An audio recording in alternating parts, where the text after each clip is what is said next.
All right. Barakatah Yahweh, Bahashem Yahushai, Bahashem, Rucha Kudash. Welcome to another live lesson. The name of this one is basically just a various topics dated September 26, 2022, the year of our Lord Yahweh Bahashem Yahushai turning up. And pretty much, this lesson is, like I said, various topics. See where, how the Spirit leads it. I was watching a video with Elder Apostle Gabar earlier, and the name of the video has something to do with respect, about the elders. And in that lesson, he had mentioned about the malefactors, which I want to get into that a little bit. The malefactors, which are, deemed to be criminals by the Roman authorities. And Jake, the Roman authorities allowed us amongst ourselves to keep, laws, statutes, commandments, do certain things, keep our high holy days, so on and so forth. But if there was anything dealing with, putting someone to death, then, it had to be brought before the Romans before anything could be done. You couldn't just put somebody to death because it's written in the law. It had to be approved first before the Romans. All right. So just bear with me 1 second. All right, cool. All right. So that whole situation with the two malefactors, the one on the right hand, the one on the left hand, I just speak for myself, my personal opinion. I believe we met those guys. One time we had got arrested on 34th and 7th, and it was late, and we were about to go see the judge, and eventually I'm not sure if we did go see him that evening or not, but regardless, there were two Jakes in there with us, and you could tell by the way they looked and the way they conducted themselves that they were pretty much like hardened, by the system. And the one Jake, he was the darker of the two. I believe he had braids, and he had a whole bunch of cuts on his face, a whole lot of cuts on his face. And he was sitting talking to Apostle Tahar and myself and the other brothers, and he pretty much said that he got that from what they call in prison shootouts, which are knife fights in prison. And he was like real super cool, like you could from being hardened by the system and still being able to keep his character says a lot about the man's integrity, even though he was in that situation. And he had said, he said, man, you guys didn't do anything, man. He said, if I had the power, I would open these gates and let y'all go free.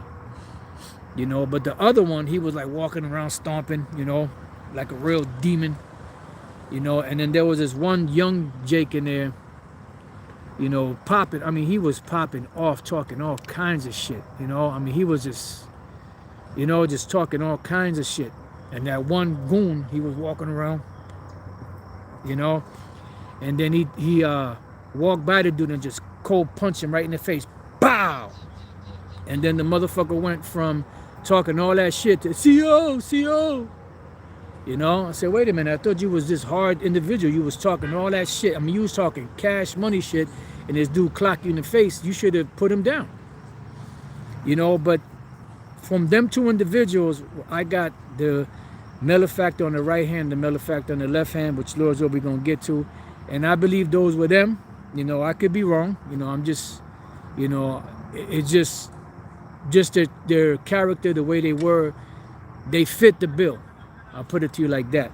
So what I want to do is I want to get into that little bit of that story, because this is very important to know. We get into the prophecies because the prophecies are very important, especially in these times. Salakia. But then there's other things that's going to lead into the prophecies and things that we're going to go through that are also important to know about, to get our minds mentally prepared. The scriptures speak about in Ezekiel 13, the Lord was getting at these false prophets because they're not preparing Jake, for this warfare that's coming mentally, the things that are coming mentally. So they're not preparing Jake, mentally for what's coming. The time of Jacob's trouble, being cast into prison, which we're going to read right now, Revelation 2:10. It says, fear none of those things which thou shalt suffer. Behold, the devil shall cast some of you into prison. Right. Meaning Esau is going to cast some of you into prison. We know that by reading 2nd Ezra, the 15th chapter and the 16th chapter, there's going to be some serious hard times coming. And those serious hard time coming is going to be Jacob's trouble, and it's going to be a part of that temptation. And who is doing that? Esau is doing that. Whether they're using Jake to arrest, brothers, whether they're using DTs or undercovers or whatever the case may be. When it goes down, it's gonna go down. All right. It says, fear none of those things which thou shalt suffer. Behold, the devil shall cast some of you into prison, that you may be tried, and you shall have tribulation 10 days, which means a certain amount of time. Be thou faithful unto death, and I will give thee a crown of life. Right. Because when this time comes, it's going to be the spirit in the elect that's going to resist anything that they try to bring to them that's going to make them go against the Most High. It says, he that hath an ear, let him hear what the Spirit saith unto the churches. And this is very important because not everyone has a spiritual ear to hear.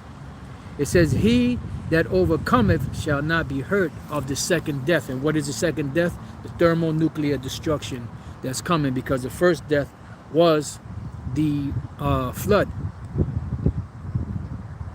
It's like I'm drinking my delicious green juice. You brothers get them green juices and them red juices up in you.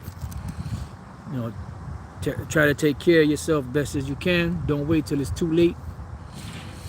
Anyways, this is Luke chapter 23, verse 24. It says, and Pilate gave sentence that it should be as they required, meaning the Jews in Jerusalem at the time wanted Yahushua crucified. And the higher-ups, the leaders among Israel, wicked Pharisees, Sadducees and them, scribes, lawyers, doctors, they had a racket going. And that racket that they had going, was being threatened by Yahushua's teachings. So what they did was they evil affected the minds of these simpletons that were following them, and because they loved the praise of men more than the praise of the Lord, they actually went in favor of what those wicked Pharisees and them were doing. You see, and this is why you had a whole lot of them, not just the leaders, but also masses of Israelites that were going to the synagogues every week and this, that, and the other, coming against Yahushua. Why? Because this was prophecy. So it goes on to say, and Pilate gave the sentence. So he told him he didn't want nothing to do with him. His wife told him, have nothing to do with a righteous man, for I have suffered many things of him in dreams. And she knew that he was righteous, and she told Pilate, and Pilate didn't want to have nothing to do with it. He washed his hands of it and he threw it over to them, but nevertheless he still had the power to sentence him. So he's still guilty because he did give the sentence, although he didn't carry the sentence out. He's still guilty. And he released unto them him that for sedition and murder was cast into prison. And this is why the Apostle Paul said not to resist the powers that be, meaning try to fight against them, because you're going to be hit with charges of, whether it's treason, sedition, insurrection, domestic terrorism, whatever it may be, whom they had desired, but he delivered Yahushua to their will, meaning for him to be put to death. And because it was all prophesied anyway. And as they led him away, they laid hold upon one Simon, a Cyrenian, coming out of the country. And on him they laid the cross, that he might bear it after Yahushua. And what this spiritually reminds me of is the two heifers, or the two goats, I believe it was. I believe it was two goats. And one, you know, the sins of Israel were put upon him and he was led into the wilderness. And the other one, I believe the other one was sacrificed. I can't, I have to go back over the lesson, I mean the history on it, because I don't, you know, it's been a while since I've read that, so I don't really remember exactly. But one of them was to be led into the wilderness. The other one was to be led to the slaughter, I believe. You know, one, the sins of Israel remained upon him, and the other one, which is called the scapegoat, and the other one, you know, was I believe it was sacrificed, you know. So it goes on to say, and there followed him a great company of people. Now listen good to this. And there followed him a great company of people and of women, which also bewailed and lamented him. So you had a lot of Israelites, because you have these stupid, these stupid illiterate Christians, wacky-tacky Christians out there that read the scripture in John 1 and 1, you know, the first chapter, and says he came to his own accepted him not, and say that the Jews rejected him. No. Right here, these are Israelites. Right? It says, and there followed him a great company, meaning an innumerable company of Israelites followed him, of people and of women, which also bewailed and lamented him. So how can they, you know, all of Israel reject the Lord when you had those that lamented him? His disciples themselves were Israelites. But you know what? You know what? What's to blame for that? Renaissance Christianity. That's what's to blame for that. Why? Because that's what they've taught. And these people, without reading, they just accept whatever Esau gives them. But Yahushua, turning unto them, said, daughters of Jerusalem, weep not for me. Why? Because he was being led to the crucifixion outside of Jerusalem, to a place called, you know, Golgotha, which is the place of the skull. You know, and Apostle Gabar did a lesson years ago on that particular place, which it was like a little hill, and it looked like the face of a skull. But weep for yourselves and for your children. So remember, he's being led to the crucifixion. They're crying and lamenting for him. He's saying, don't cry for me, cry for yourself and for your children, because he saw the devastation, the annihilation, the slaughter of the Israelites during the time of 70 AD. And that's why he said to cry for themselves. It says, for behold, the days are coming in the which they shall say, blessed are the barren, and the wombs that never bear, and the paps which never gave suck. Why? Because you had women back then that were eating their children. So although it was a curse for women not to bear children, in these times it was a blessing for them, because they didn't have to suffer seeing their children starving or eating their children. Okay? It says, then shall they begin to say to the mountains, fall on us, and to the hills, cover us. In other words, they want some type of shelter, some type of help from that whole situation. It says, for if they do these things in a green tree, because who's speaking here? Yahushua speaking. It's in red. So he's being led to the slaughter, to the crucifixion. He's that green tree. This righteous man suffering, you know, for something that he didn't do.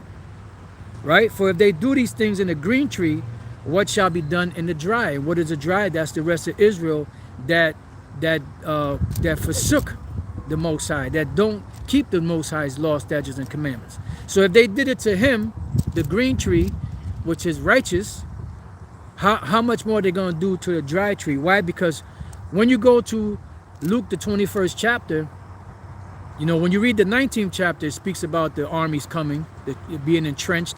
Then when you go to the 21st chapter, it says that these be the days of vengeance. And the Lord warned Jake about that, for them to flee. Okay? So Jake represented that dry branch because Jake was gone.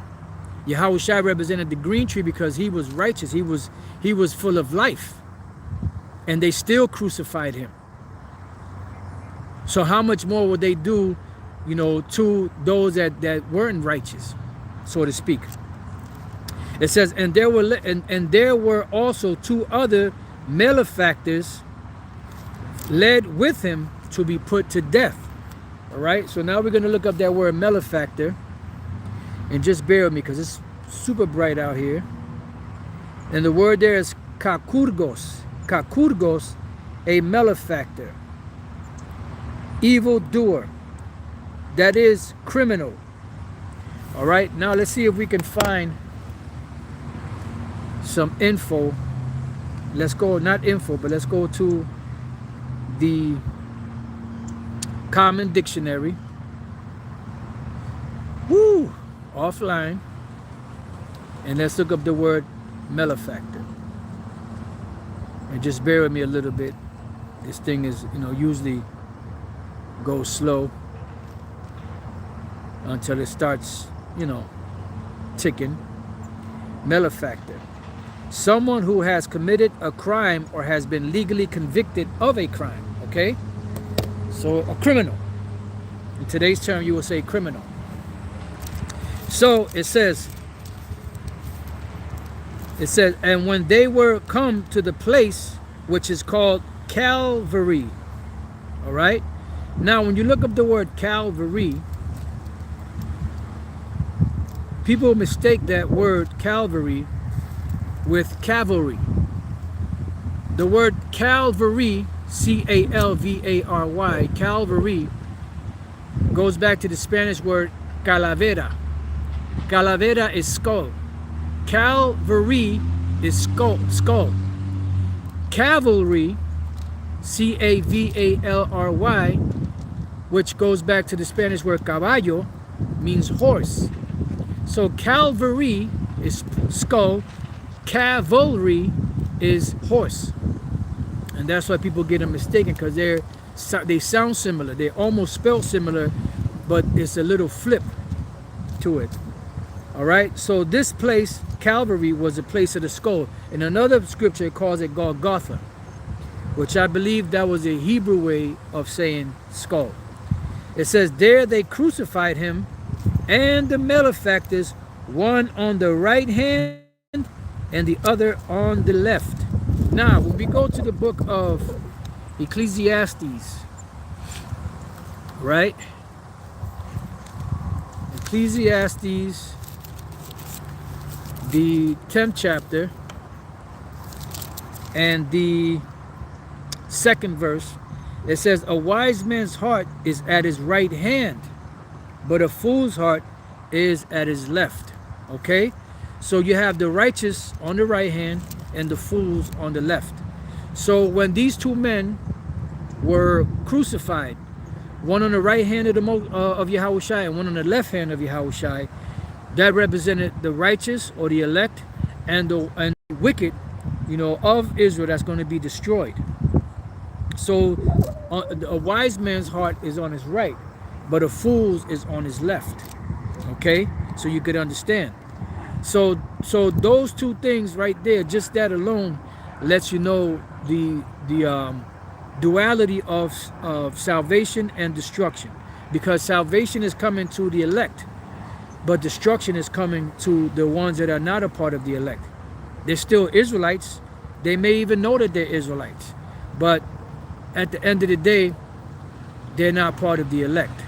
And that's the bottom line. All right? So now, going back, then it goes on to say, 34, it says, then said Yahushua, Father, forgive them, for they know not what they do. He was talking about Israel, because eventually All of Israel is going to be saved, believe it or not, because you have individuals out there saying, no, the 2/3, they ain't going to be saved. You know, they're just going to do away with the Most High's people, you know. Here it is, the Most High tells you what he going to do, but these clowns going to tell the Lord what he ain't going to do, or what the Lord is going to do, when he already laid it out in spades for us in the scriptures, but they're going to rewrite the storyline. Amazing. I see why the dude that played Fox on the movie Warriors got clipped from the movie, because he was headstrong. He was trying to make the movie, you know, go the way he wanted it to go, what he felt the movie should do. And then you know what the director did? I believe Walter Hill, he clipped him. This is why on the train platform he fought with a cop, and the cop threw him in front of the train, and he got killed. So guess what? The director got tired of his ass and just removed him from the movie. Just that simple. I don't want to argue with this guy no more. This is my motherfucking movie. Excuse my language. I'm going to do it the way I want to do it, and this guy is starting to piss me off. I tried to work with him, but he's really starting to piss me off. So you know what I'm going to do? I'm going to write him out of the movie, which he probably would have stayed all the way to the end. But because he was a dickhead and he tried to change, you know, the director's vision, he got clipped. So you individuals out there that are trying to change the director and the producer's vision, the Most High, you're going to get clipped. You're going to get moved out of the way. All right, so move, bitch. Get out the way. Anyways, Salakia. Romans 11:26. It says, and so all, matter of fact, I'm going to start at 25. For I would not, brethren, Salakia, that you should be ignorant of this mystery, because this is a mystery. When you read Romans 11 chapter, when you read the scriptures, period, when you read about the salvation of the Gentiles, which are Israelite foreigners, it's a mystery that is not revealed to all people. That's why you have individuals that say that the Gentiles that are going to be saved are all nations. You are wrong. Salakia. You are completely and totally and utterly wrong. So it says, least you should be wise in your own conceits. See? Because you're trying to do things your way. This is why the scriptures say in the previous chapter, the 10th chapter, that they have a zeal of the Most High, but not according to knowledge. Because they're ignorant of the Most High's righteousness. And when you break it down for them, their mind is seared with, you know, that cup of Renaissance Christianity that they can't see it. You know? They can't see it, so they're trying to come with their BS. So it says, that blindness in part is happened to Israel, the ones that knew that they were Israelites, until the fullness of the Gentiles be come in, meaning until the Israelite foreigners were brought back to the fold.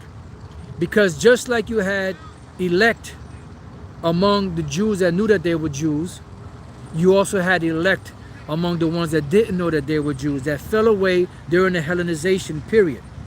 And you have to remember that you had those Israelites back then that willingly followed the ways of the Greeks.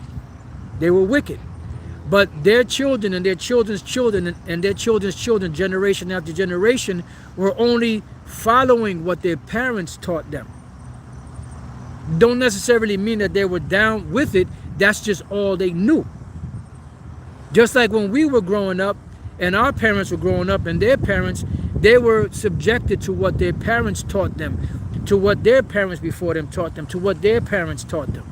And that's what it was. So among these Gentiles that were following the Greek customs, you had Israelites that were part of the elect that had to be brought back to the fold. So this is what the Apostle Paul is saying. So this is a mystery. That's why he also said in Acts 13, which he was quoting Habakkuk, I will work a work in your days, which you will not believe, though it be told you. All right? So it goes on to say, so when the fullness of the Gentiles or the Israelite foreigners be come in, and you have the ones of the circumcision and uncircumcision, which are all Israelites. That's why it says there's no difference between the Jew or the Greek, coming together, that seal coming in. Then it goes on to say, and so all Israel shall be saved, as it is written, there shall come out of Zion the deliverer, and shall turn away ungodliness from Jacob. Why? Because those Gentiles, which are Israelite foreigners, were ungodly, because they were following the customs of the other nations. They were worshiping the idols of the other nations, eating pork and all of that stuff. Therefore, they had to be brought out of that. So when Yahushua came and he did the great sacrifice that he did, that opened the door of mercy and grace and forgiveness for the elect. Whether they were part of the circumcision or whether they were part of the uncircumcision. Let's get it, let's get it. So when we go to Isaiah the 60th chapter and the 21st verse, it says, thy people, matter of fact, let's start at the 20th verse. Thy sun shall no more go down, because we're always going to be blessed. Neither shall thy moon withdraw itself. That's dealing with the knowledge and the wisdom. All right. It says, for the Lord shall be thine everlasting light. And this is the light, like the scripture say, the light of the righteous. You know, matter of fact, let's get that real quick. This is the book of Proverbs, one of my favorite chapters, one of my favorite verses. The chapter is nice too. Proverbs 4:18. And it says, but the path of the just is as the shining light that shineth more and more unto the perfect day, meaning unto the day when the Lord comes to pick up the purchased possession. That's when the whole work will be perfected. Because at that point, the Lord will change us. You see? So, going back, let's go, matter of fact, let's read up above that. Let's go to the 18th verse. Violence shall no more be heard in thy land, because once this whole shithole goes down, it begins with what? It begins with the first verse of us rising up and shining from this darkness that we were subjected to, the veil of darkness that was spread over the whole planet. Then, from that point on, when the kingdom is established, these nations are going to be our slaves, and that's what this whole chapter goes into. And as you read further down, it says in the kingdom, gates are going to be open. We're going to get the riches of the Gentiles, so on and so forth, right? Then it goes on to say, violence shall no more be heard in thy land. Can you imagine that? Can you imagine that, Israel? I'm getting my man Hawad's spirit. Can you imagine that, Israel? The God of the Bible said there will be no more violence among us in thy land. Violence shall no more be heard in thy land. The way that the hood is terrible. Matter of fact, last night I was watching a documentary. It was called The Belly of the Beast. I watched about 40 some odd minutes of it, and it goes into, this Jake did a documentary on Brooklyn, and all of the different hoods, the different projects and all that. He was breaking it down. He was going into the history of when they were first built, how many buildings there are, how many apartments in each building. And then he was interviewing certain Jakes that were in their 50s now, 60s and so forth, that went back to, 25, 30 years or even before that, when they were young, and they were running the streets. And they were breaking it down, how it was so violent. There were certain places in Brooklyn where when you came and got off the train and you trying to go onto the street, if you weren't from that neighborhood or you didn't know anybody in that neighborhood, you couldn't come in there. Violence was terrible. Deaths were terrible. So when we read this, it says, violence shall no more be heard in thy land. That is another level of understanding, like wow. I'm looking at the way things are now. It's hard to imagine a place where Jake is just chilling, nobody's wasting nobody, inside joke. Since we were talking about the Warriors, you know, you have the Van Cortlandt Rangers right next to the Jones Street Boys. Nobody's wasting nobody. Now that is a miracle. And miracles is what this is all about. You know, and that is a great miracle, man. Just that aspect alone. That's why Yahushua said, I have not seen, neither ear heard, Yahweh Bashem Yahushai, the things which the Lord has prepared for them that love him. Because it's going to be beautiful, man. You know, to have the Van Cortlandt Rangers, just joking, next to the Jones Street Boys, nobody wasting nobody. You know, Cabrini Projects and Tillman Projects, you know, them brothers that used to live in those places in the kingdom, chilling with each other. They used to waste each other. Now they just, you know, showing nothing but love. Can you imagine that? But that's what's coming. Violence shall no more be heard in thy land, wasting nor destruction within thy borders. You see? But thou shalt call thy walls salvation and thy gates praise. And that's a part of salvation, brothers, sisters. You know? Everything being peaceful once again. Not having to look over your back every once in a while. You got to peek around, you know, when people are around. Make sure they ain't got no bad intentions. Make sure you looking at them, you know. You don't know what's going on. Violence, all kind of crazy shit. No more of that. It says the sun shall be no more thy light by day. In other words, we're going to always have knowledge, wisdom, and understanding. This is not talking about the sun and the moon, because the sun and the moon will always be there. But the splendor of the Lord will be there. It's going to be great. It's going to be shining.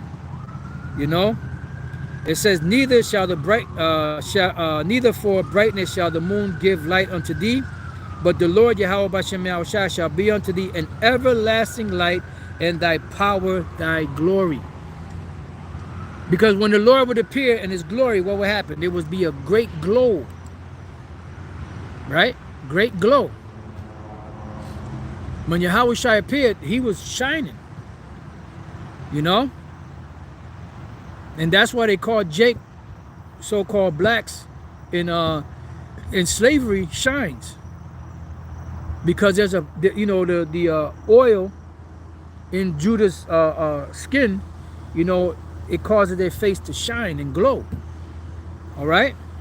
It goes on to say, thy sun shall no more go down, neither shall thy moon withdraw itself, for the Lord shall be thine everlasting light, and the days of thy mourning shall be ended. Remember, the Lord said he's going to remove all tears from our eyes. It says, thy people also shall be all righteous. So in the kingdom of heaven, all of Israel is going to be righteous. Yeah, right? Just let your soul glow.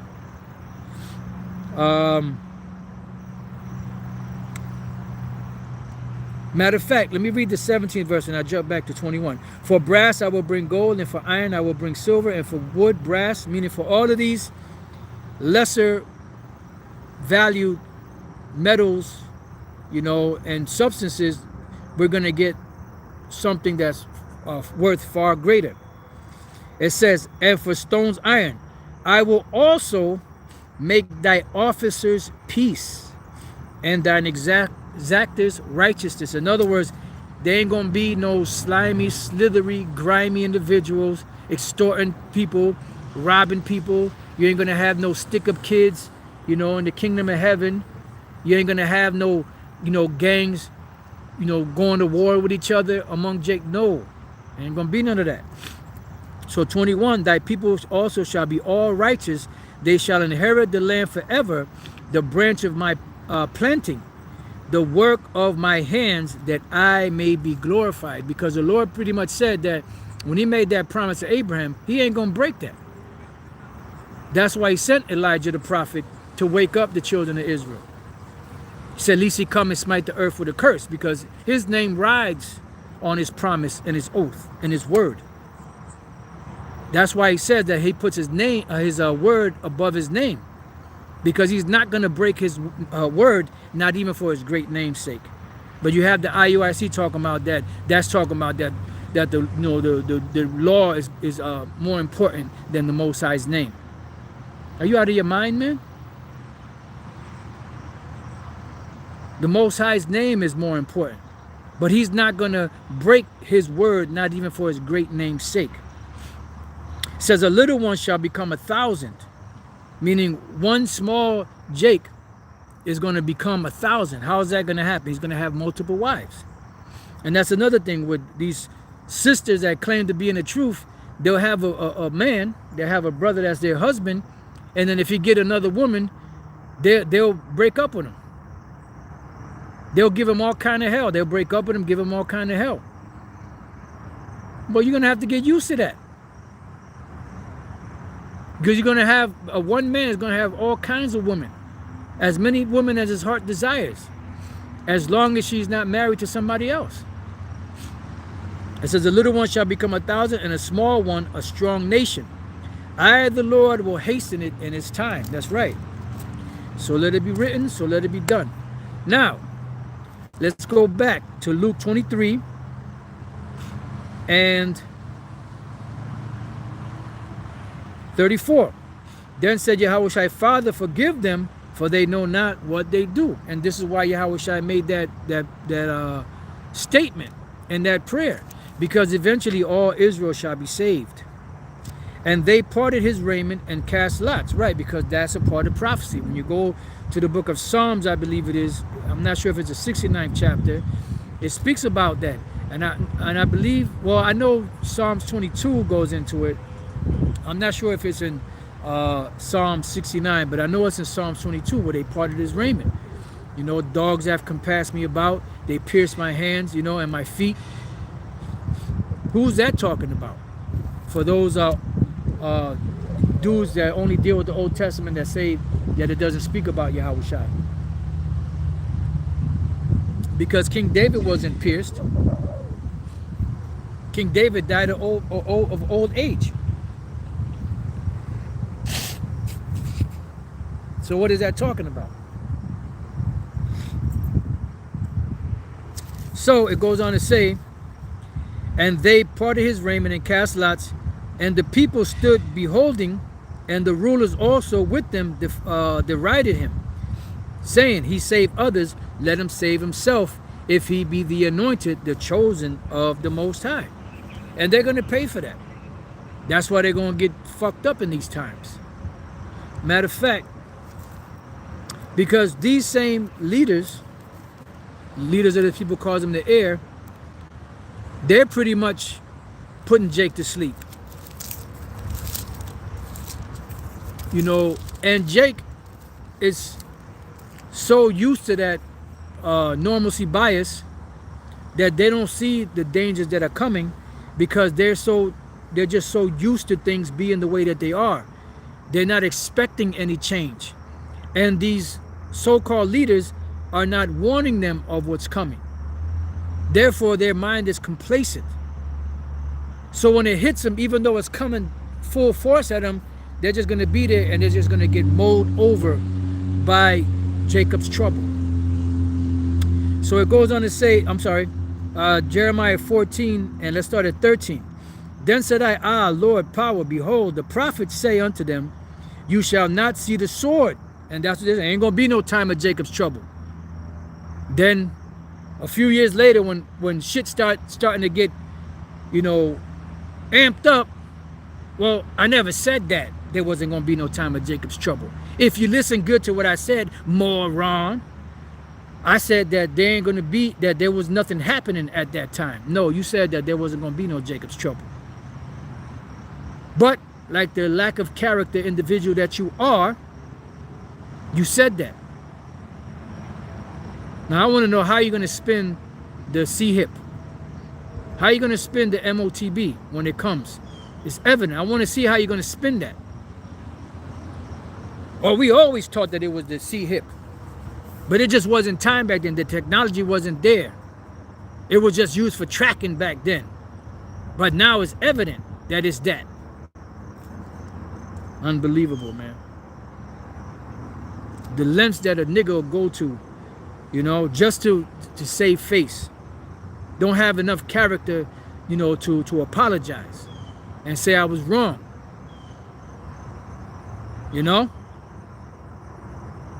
Anyways, it says, neither shall you have famine. That's what's coming. No, you ain't got to worry about all that. Neither shall you have famine, but I will give you a short peace in this place. And that's what these so-called leaders do.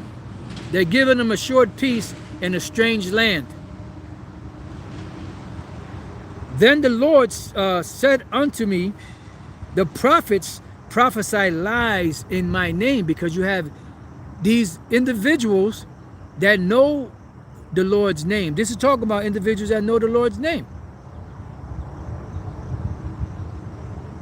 Like your General Yohanas and your Bishop Nathaniels. But I ain't going to name no names. Your Elder Rakaf from the GOCC. But I ain't going to name no names. You didn't hear it from me.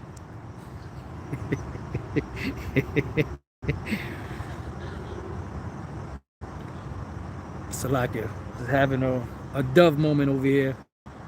I sent them not, neither have I commanded them, neither spake unto them. They prophesy unto you a false vision and divination. Because that's what it's all about. It's all about making money off of Jake. Now they'll curse us out for the tights, but then they got all kind of schemes to make money. Yeah, you could come join us. Okay, but you got to buy our garments. You got to buy our fringes. You got to buy everything from us. You want a coloring book for your child? You got to buy it from us. How much is a coloring book? $50. I mean, I'm just exaggerating, but a matter of fact, those of you brothers out there that's out there teaching, you have to buy, the camp starter kit from us. Okay, that'll be $200. But if you buy it today, you get 10% off. Making merchandise of Jake. When you can make your own garments. You can make your own, signs. You could buy your own fringes. Now, if you have that and, and brothers want to support you, whatever the case may be, there's nothing wrong with that. But you making them do that. I remember I saw that just the shirt alone with the fringes and the border blue on it and all that writing stuff, it was like 34 or 35 bucks if my memory serves me right. Can you imagine if they have, let's say they have 10,000, I don't know the number, I don't care to know the number. Can you imagine 10,000 members just dealing with men, each buying one of those shirts, just one of those shirts, but they're gonna have to buy multiple. 10,000 men buying a let's say $30 shirt. Do you know how much that is? And they're not just gonna buy one. They're probably gonna buy 3 or 4 or 5. Do you imagine how much money they have to spend for that shit? Anyways, and a thing of naught, and the deceit of their heart. Therefore thus saith the Lord concerning the prophets that prophesy in my name, and I sent them not. It says, yea, they say sword and famine shall not be in this land. There ain't gonna be no time in Jacob's trouble. Oh, the ISUPK, Jacob's trouble is gay. Captain Katazak said that. Jacob's trouble is gay. So they pretty much putting the people to sleep. Go ahead and take it. Take as many as you want. It says, by sword and famine shall those prophets be consumed. You're going to get jacked up, man. And those of you that escape all of this, you got a date with the missiles. Unless you repent. That's your only hope. Because you still have room to repent. That door is still open. It says, and the people to whom they prophesy shall be cast out in the streets of Jerusalem. Right. This happened back then, it's going to happen now. Because these same individuals that are part of your congregation, when that time comes, if they're not part of the elect, they're going to scatter. What did Yahushua say? Smite the shepherd and the sheep shall scatter. See? It says, because of the famine and the sword, and they shall have none to bury them, their wives, nor their sons, nor their daughters, for I will pour their wickedness upon them. That's right. Because it says, cursed be the man that trusteth in man and maketh arm his flesh. So going back to Luke 23:35, and the people stood beholding, and the rulers also with them derided him, saying, he saved others, let him save himself, if he be the anointed, the chosen of the Most High. And the soldiers also mocked him, coming to him and offering him vinegar, which is part of prophecy. I believe that also goes back to Psalms 22. And saying, if thou be the king of the Jews, save thyself. It says, and a superscription also was written over him in letters of Greek and Latin and Hebrew. Right, because you had Israelites speaking all these different languages. Remember, this is during the time of the Passover. Do you know how many Israelites were there from all different walks of life, speaking all different types of languages? But these were the main languages. It says, and one of the malefactors which were hanged railed on him, saying, if thou be the anointed, save thyself and us. Right, because he's mimicking what the ruler said. And he's cursing Yahushua out. Them rulers don't give a damn about you. But he's cursing Yahushua out because they're going through that pain. And crucifixion is a horrible way to die. It's a low, slow, agonizing death. You had this one doctor, looked like an Edomite. He might have been a Jake. He was breaking it down on YouTube, the different stages that you go through when you get crucified. You know, because when you get crucified, you know, you so that so that those nails don't rip through your flesh, you got to kind of hold yourself up. But after a while, you get into something called muscle failure, which after you get that muscle failure, your body just slumps, and it makes it worse. It makes the pain even more intense. You know, and then he just kept going through the processes, you know, and then at the end of him breaking it down, he shed a couple of tears, man. So that's why I said he might be a Jake. Esau don't have no kind of emotion like that. The scripture said that the tender mercies of the wicked are cruel. You know, and he shed a couple of tears, just understanding from his profession the whole dynamics of being crucified and the things, the processes that you go through before you die, and the horrible, agonizing pain. And this is why they will go through after a while and break the legs, you know, of the quote unquote criminals, so that they can die quicker. You know, so when they're breaking their legs, even though it's painful, it's almost like showing mercy. But then when they came to Yahushua, they didn't do that, because Yahushua represented the Passover lamb. And it says in the lamb, in the Passover lamb, that you're not supposed to break any bones of it. You see? So it goes on to say, but the other answering rebuked him, saying, does not thou fear the Most High, seeing thou art in the same condemnation? That was a condemnation to death. And we indeed justly, yeah, we deserve it.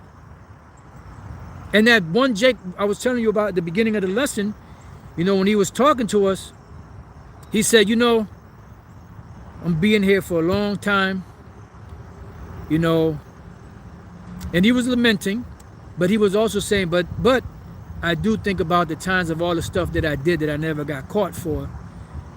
You know, it's just like his whole aura, man, his whole aura, his spirit, you know, his humility, his character, you know, just him. I wish we could have brought him out with us, you know, but that was the road that he had to take.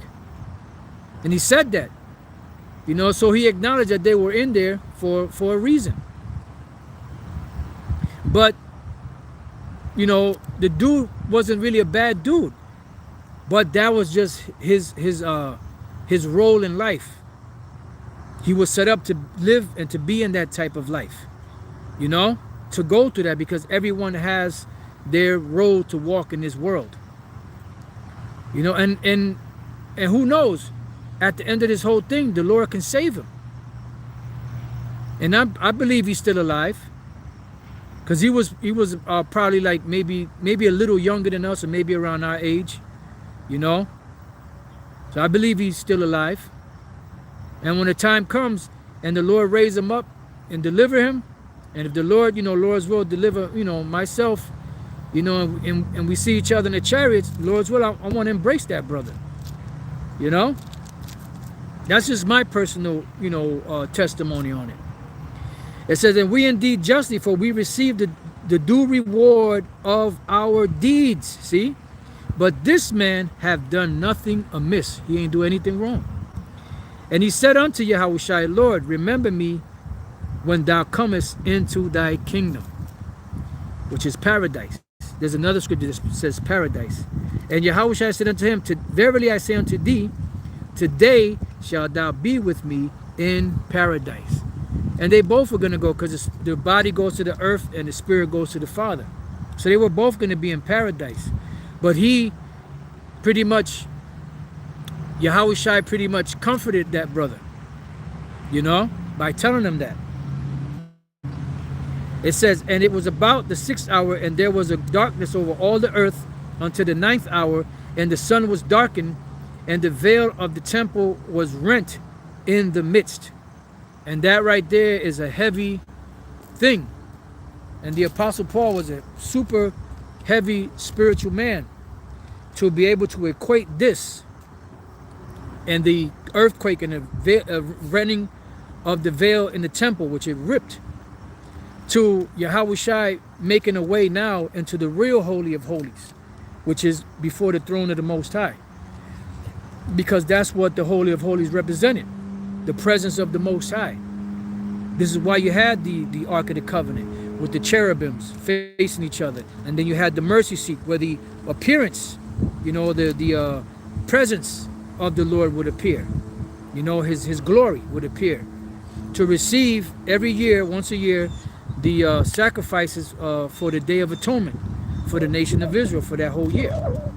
It's heavy, man. And Lord's will, if the Spirit allows, I'll do a lesson on that. We've done many lessons on that. Lord's will, I'll do a lesson on it, because I love going into the book of Hebrews, and I love just dealing with that, especially with that particular topic alone.